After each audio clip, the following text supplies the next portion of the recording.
A few years ago, I decided I wanted to learn Krav Maga, and there was a really good place in town, Octagon MMA and Krav Maga in Greensboro, North Carolina. That's my plug. Um, and then about a year and a half ago, I got tired of being pushed around in the cage and decided I needed to lift weights. So, since starting all that, I have broken, I think, 2 toes, maybe 3. All I know is one of them was hurting for about 4 months. I have sprained my AC joint from overuse, and I am getting over a sprained ankle. Not to mention the bruises that I always have. But one of the things that you run into when you get hurt, even if it's just like a sprained ankle, is that some people say, well, you need to stop, you need to take time off. And I've seen enough people at the gym and myself have been hurt enough to know and have learned one thing, and that is when you're injured, you train around your injury, you don't stop training. So when I hurt my shoulder, I had to modify things to, I couldn't do certain exercises, so I had to modify it. With my sprained ankle, I can't kick, I can't, pretty much, I can't make quick directional changes. So today was just using punching, the heavy bag, and then doing defenses with just elbows and things. The only exercise I've been able to do last week was pretty much a stationary bike with my foot. So all that is going to relate to art in a minute. So a lot of people, and I think I used to do this when I was younger, is that you think, well, I can't do X, Y, and Z. I can't do my project that I want to do because I don't have ABC, or I don't have this thing. I don't have this piece of equipment, or I don't have whatever it is.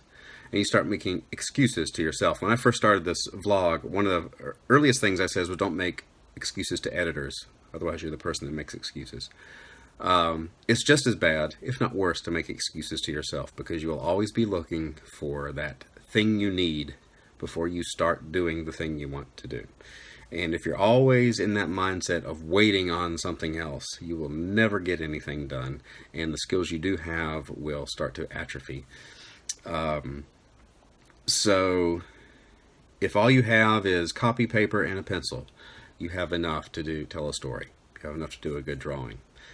If you've got all you have, or you don't have a scanner, and I got to get a scanner before I do my stuff, right? Well, work on your stuff. There are places, find a friend, go to an office store that scans things in. There are options. There's 2 different mindsets. There's the mindset of, I can't do this because, versus what can I do? Okay.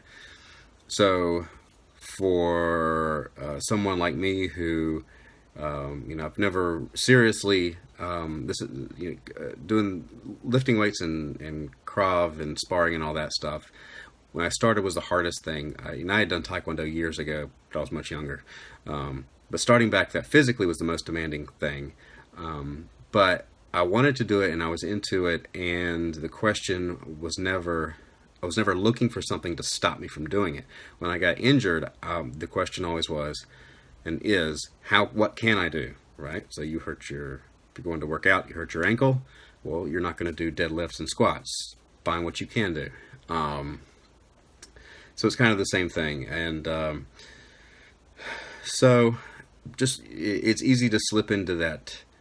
It's almost a victim mode. I'm the victim of my circumstances, as opposed to, how can I use what I have to create the thing that I want to create, draw the story or whatever that you want to do.